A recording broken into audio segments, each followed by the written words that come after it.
Hello മച്ചന്മാരെ, എല്ലാവർക്കും ഏറ്റവും പുതിയൊരു മൂവി റിവ്യൂയിലേക്ക് സ്വാഗതം. നമ്മൾ റിവ്യൂ ചെയ്യാൻ വേണ്ടി പോകുന്നത് ഒരു മലയാളം മൂവിയാണ്. ഈ പേരടക്കം ഭയങ്കര നെഗറ്റീവ് പറയാൻ വേണ്ടി തോന്നുന്നു. കാരണം എന്ന് വെച്ച് കഴിഞ്ഞാൽ അത്രയും വലിയ വെറൈറ്റിയുള്ള പേര് തന്നെയാണ്. പലർക്കും പല കൺഫ്യൂഷൻ തന്നെയാണ്. 5 കള്ള കൊക്കൻ എന്നാണ് മൂവിയുടെ പേര്. നമ്മൾ റിവ്യൂ ചെയ്യുന്ന മൂവിയുടെ പേര് ഉല്ലാസ് ചെമ്പനാണ് ഇതിന് ഡയറക്ഷൻ ചെയ്തിട്ടുള്ളത്. ഈ പൊറാട്ട് നാടകവുമായി ബന്ധപ്പെട്ടുള്ളതാണ് ഇതിൻ്റെ നരേഷൻ യൂസ് ചെയ്യാൻ ശ്രമിച്ചിട്ടുള്ളത്. അത് ഇത്ര മാത്രം വിജയിച്ചില്ല എന്നൊക്കെ നമ്മൾ പതിയെ പരിചയപ്പെടാം. ഇതിൻ്റെ കാശ് നോക്കിക്കഴിഞ്ഞാൽ ചെമ്പൻ വിനോദ് ജോസ്, ലുക്മാൻ അവറാൻ, നെർലിൻ ഫിലിപ്പ്, മേഘ തോമസ്, ശ്രീജിത്ത് രവി, മണികണ്ഠൻ ആചാരി, സെന്തിൽ കൃഷ്ണൻ തുടങ്ങിയ പ്രധാനമായും കാസ്റ്റിംഗായി വന്നിട്ടുള്ളത്. ബാക്കി ഒരുപാട് പുതുമുഖ താരങ്ങളുണ്ട്. അവരെ പേരൊന്നും അറിയാത്തതുകൊണ്ട് എടുത്ത് പറയാത്തത്. ഓരോ വ്യക്തികളും മികച്ച രീതിയിൽ തന്നെ ചെയ്തു വെച്ചിട്ടുണ്ട്. അത് ഏറ്റവും വലിയ പറയുന്ന ഒരു ഘടകത്തിൽ ഒന്നായിട്ടാണ് പറയാനുള്ളത്. നമുക്ക് പതിയെ ആ ഭാഗത്തിലൂടെ നമ്മൾ പതിയെ സംസാരിക്കാം. ആ തുടക്കം പറഞ്ഞ പോലെ തന്നെ ഈ പൊറാട്ട് എന്ന് പറയുന്ന അതിനെ നരേഷനോട് തന്നെയാണ് പറഞ്ഞു പോകുന്നത്. കാരണം എന്ന് വെച്ച് കഴിഞ്ഞാൽ ഒരു നാടക രൂപമല്ല. കാരണം നമ്മൾ നാടകത്തിൽ അതിരിക്കുന്ന പോലെ രംഗം 1 ചെസ് നമ്പർ 2 എന്ന് പറഞ്ഞ അവസ്ഥയിൽ പോലെ തന്നെ ആ യൂസ് ചെയ്ത് കൊണ്ടുവരാൻ ശ്രമിച്ചിട്ടുണ്ട്. അതൊട്ടും തന്നെ നാടകമാണെന്ന് തോന്നിപ്പിക്കാതെ ഒരു സിനിമാറ്റിക്കൽ ഒരു ഫീൽഡിലേക്ക് കൊണ്ടുവരാൻ ശ്രമിച്ചു. അതൊരു പരിധിക്ക് അപ്പുറത്തോട്ട് വിജയിച്ചെന്നാണ് എനിക്ക് പറയാൻ സാധിക്കുന്നത്. ഇതിൻ്റെ സ്റ്റോറി നോക്കി കഴിഞ്ഞാൽ കർണാടകയിലൂടെ ഉത്ഗ്രാമത്തിൽ നടക്കുന്ന ഒരു സ്റ്റോറിയാണ്. അവിടെ തുടക്കം തന്നെ ഒരു കൊലപാതകം നടക്കുന്നു. പിന്നീട് അതുമായി അന്വേഷണം കാര്യങ്ങളൊക്കെ മുന്നോട്ട് പോയിട്ടുള്ളത്.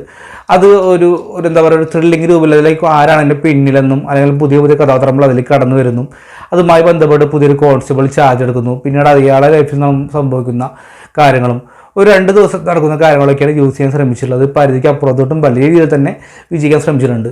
നമ്മളതിൻ്റെ പോസിറ്റീവ് ഘടകങ്ങളോട്ട് പറയാൻ വെച്ചെങ്കിൽ ഏറ്റവും വലിയ പോസിറ്റീവ് എനിക്ക് തോന്നുന്നു പറയുന്നത് ഇതിൻ്റെ ഡയറക്ഷൻ തന്നെയാണ്. കാരണം ഒരു പുതുമുഖ ഒരു സംവിധാനം എന്ന തോന്നിപ്പിക്കുക തന്നെയാണ് ഡയറക്ഷൻ ഒരുക്കി വെച്ചത്. കാരണം ആ ജാതി മേക്കിങ്ങും കാര്യങ്ങളൊക്കെയാണ് ഇതിൽ സപ്പോർട്ടിന് വേണ്ടി നിൽക്കുന്നത്. കാരണം എന്ന് വെച്ച് കഴിഞ്ഞാൽ ഒരു പുതുമുഖ സംവിധാനം തോന്നിപ്പിക്കുക തന്നെയാണ് ഇതിൻ്റെ ഡയറക്ഷനൊക്കെ എല്ലാ കാര്യങ്ങളും മേക്കിംഗ് ഒക്കെ എടുത്ത് വെച്ചിട്ടുള്ളത്. കാരണം ഒട്ടും തന്നെ മേക്കിംഗ് പാളിപ്പോയി കഴിഞ്ഞാൽ വൻ ബോറടി തന്നെയായിരിക്കും.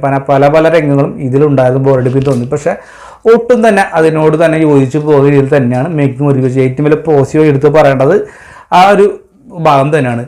രണ്ടാമത്തെ പോസ്റ്റുകളിൽ നമ്മൾ എടുത്ത് പറയാൻ എനിക്ക് തോന്നുന്നു ഇതിൻ്റെ BGM ആണ്. അതായത് പശ്ചാത്തലമായി വരുന്ന കുറച്ച് ബാക്ക്ഗ്രൗണ്ട് സ്കോറിങ് കാര്യങ്ങളൊക്കെ വരുന്നുണ്ട്. എനിക്കൊന്ന് സുഷാമിലോ അനിരുദ്ധിലോ ഒരു കൂട്ടിക്കള്ളത് കിട്ടിയൊരു മാസ് സംഭവം തന്നെയാണ് ഇതിൻ്റെ BGM ആയി ഒരുക്കിച്ചത്. കാരണം ഒട്ടും തന്നെ അതായത് ഈ സിറ്റുവേഷൻ അനുസരിച്ചുള്ള ഒരു BGM തുടക്കം തൊട്ട് ഒടുക്കം വരും ക്ലൈമാക്സിലൊന്നും BGM ഒരു രക്ഷയും ഉണ്ടാകുന്നില്ല. അത് ഗംഭീരമായിട്ട് തന്നെയാണ് ഇതിൻ്റെ കാര്യങ്ങളൊക്കെ എടുത്തു വെച്ചിട്ടുള്ളത്. മറ്റൊരു ഘടകമായ സിനിമോഗ്രഫിയാണ് എടുത്തു പറയാനുള്ളത്. കാരണം ഇതിൽ പശ്ചാത്തലമായി വരുന്ന ഒരുപാട് സീൻസും കാര്യങ്ങളൊക്കെ ഉണ്ട് എടുത്തു പറയണം. കാരണം ഒട്ടും തന്നെ കാരണം ഈ പറഞ്ഞ പടത്തിനോട് യോജിച്ച് പോയ ഒരുപാട് സീൻസും സിറ്റുവേഷൻസും കാര്യങ്ങളൊക്കെ ഉണ്ട്.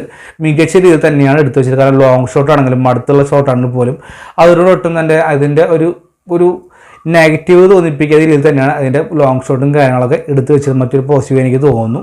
പിന്നെ എടുത്തൊരു പ്രകടനം എടുത്ത് പറയണം. അങ്ങനെ ലുക്മാൻ അവറാൻ എന്ന് പറയുന്ന നടൻ്റെ അവസാനമാണ് അദ്ദേഹത്തിൻ്റെ പ്രകടനം കാഴ്ചവെക്കാനുള്ള ഒരുക്കങ്ങൾ വെച്ചിട്ടുള്ള റിയാക്ഷൻ സീൻസിലൂടെ തന്നെയാണ്.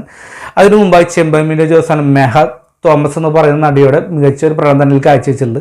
ശ്രീജിത്ത്, സെന്തിൽ കൃഷ്ണൻ, മണികണ്ഠൻ ആചാരി ഇവരൊട്ടും തന്നെ ബോറടിപ്പിച്ചില്ല. ഇവരെടുത്ത് പറയണതിൽ എന്താ പറയുക, ഇതിൽ ശ്രീജിത്തിയുടെ മക്കളായി വരുന്ന 2 പിള്ളേരുണ്ട്. ട്രെയിലറൊക്കെ നമ്മൾ കണ്ടു കാണും. ബൈക്കും വരുന്നത് എടുത്തവരും പേരറിയില്ല. ഒരു മികച്ച രീതിയിൽ തന്നെ രണ്ടുപേരും കാഴ്ച കുറച്ച് വില്ലത്തരം കാര്യങ്ങളൊക്കെ തന്നെയാണ് എടുത്ത് പറയേണ്ടത്.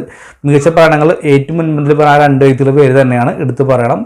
അതുപോലെ തന്നെ എഡിറ്റിങ്ങും കാര്യങ്ങളൊക്കെ തന്നെയാണ്. കാരണം അടുത്ത ഭാഗം എന്തെന്ന് തോന്നിപ്പിക്കാത്ത തന്നെയാണ് എഡിറ്റിംഗ് നടന്നുകൊണ്ടുള്ള പോലും തോന്നിപ്പിക്കുന്ന രീതി തന്നെയാണ് എഡിറ്റിംഗ് കാര്യങ്ങളൊക്കെ എടുത്ത് വെച്ചത്. മികച്ച രീതി തന്നെയാണ് എഡിറ്റിംഗ് കാര്യങ്ങളൊക്കെ കൊണ്ടുവരാൻ ശ്രമിച്ചിട്ടുള്ളത്. മറ്റൊരു രീതി വെച്ചാൽ ആക്ഷൻ എന്ന് പറയുമ്പോൾ ഇതിൻ്റെ അടുത്തൊരു ഫസ്റ്റ് തന്നെ ഒരു കള്ളിഷാപ്പ് വെച്ചൊരു ഫൈറ്റ് സീൻ നടക്കുന്നുണ്ട്. ഒരു മികച്ചൊരു ഫൈറ്റ് സീൻ പറയാൻ സാധിക്കും. കാരണം ആ ബാക്ക്ഗ്രൗണ്ടോട് കൂടി വരുന്ന ആക്ഷൻസും കാര്യങ്ങളൊക്കെ ഒരുക്കി വെച്ചിട്ടുള്ളത്. അതുപോലെ തന്നെ എടുത്തു വരുന്ന ക്ലൈമാക്സിൽ വരുന്നൊരു ഫൈറ്റ് സീനും ക്ലൈമാക്സിന് BGM തന്നെയാണ് സപ്പോർട്ടിംഗ് ആയിട്ട് വന്നിട്ടുള്ളത്.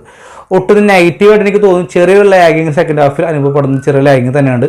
പക്ഷേ അത് ഒട്ടും തന്നെ ചെറുതെന്ന് മാത്രം പറയാൻ സാധിക്കുള്ളൂ. ഒട്ടും തന്നെ സിനിമയെ ബാധിക്കുന്നില്ലെന്നും പറയാൻ മറ്റൊരു ഘടകമായിട്ട് എനിക്ക് തോന്നുന്നു. കാരണം നമ്മൾ ഈ പടത്തിലോട്ട് അങ്ങനെ ലയിച്ച് പോകുന്ന അവസ്ഥകൾ പല രംഗങ്ങളും കാര്യങ്ങളൊക്കെ ഉണ്ട്. ജസ്റ്റ് എന്താ പറയുക, കണ്ടിരിക്കാവുന്ന രീതി തന്നെയാണ്. ഐക്യം എന്ന് പറയുന്ന രീതിയിൽ തന്നെ ആരും തന്നെ പ്രകടനങ്ങളാണെങ്കിലും ബാക്കിയുള്ള ഘടകങ്ങൾ നോക്കിക്കഴിഞ്ഞാലും ഒട്ടും തന്നെ അങ്ങനെ തോന്നിപ്പിക്കുന്ന രീതിയിൽ മികച്ച രീതിയിൽ തന്നെയാണ് ഡയറക്ഷനും കാര്യങ്ങളും എല്ലാ രീതിയും സപ്പോർട്ടിന് വേണ്ടി വെച്ചിട്ടുള്ളത്. പാട്ടുകളാണെങ്കിൽ പോലും നല്ല പാട്ടുകളാണ്. ഇമോഷണൽ രീതിയിൽ തന്നെയാണ് കാണിക്കാൻ വേണ്ടി ശ്രമിക്കുന്നുണ്ട്. അല്ലാതെ നല്ല പോസിറ്റീവ് ഘടകം തന്നെയാണ് എടുത്ത് പറയാൻ സാധിക്കുന്നത്. ആ ഒരു നെഗറ്റീവിൽ എനിക്ക് പറയുന്നത് ലെങ്ത്ത് കുറച്ച് കൂടിപ്പോയൊരു അവസ്ഥ തന്നെ എനിക്ക് അനുഭവപ്പെട്ടു എന്നാണ് എനിക്ക് പറയാൻ സാധിക്കുന്നത്. എങ്കിൽ പോലും 5 കള്ള കൊക്ക എന്ന് പറയുന്ന ചിത്രം ഒരു മികച്ചൊരു അനുഭവം തന്നെയാണ് ഓരോ പ്രശ്നം സമ്മാനിക്കുക. മികച്ചൊരു സിനിമാറ്റിക് എക്സ്പീരിയൻസ് തന്നെയായിരിക്കും 5 കള്ള കൊക്കൻ കിട്ടുന്നുണ്ടാവുക. എങ്കിലും ഏവറേജിന് താഴെ പോലും 5 ഒക്കെ കൊള്ളാൻ പോകുന്നില്ലെന്ന് തന്നെ മികച്ചൊരു അനുഭവമായിട്ട് എനിക്ക് തോന്നുന്നു. എന്തായാലും ഈ ചിത്രം നിങ്ങൾ കണ്ടുള്ള വ്യക്തി നിങ്ങളുടെ അഭിപ്രായം കമൻറ്റ് ബോക്സിൽ രേഖപ്പെടുത്തുക. അപ്പോൾ ഇന്നിപ്പോൾ നമ്മുടെ ഇഷ്ടപ്പെട്ട ലൈക്ക് ഷെയർ എന്ന കാര്യം പരിഗണിക്കുക. വീണ്ടും പുതിയ വീഡിയോ ആയിട്ട് കാത്തിരിക്കുക. അതായിരിക്കും ബൈ ബൈ ഫ്രണ്ട്സ്.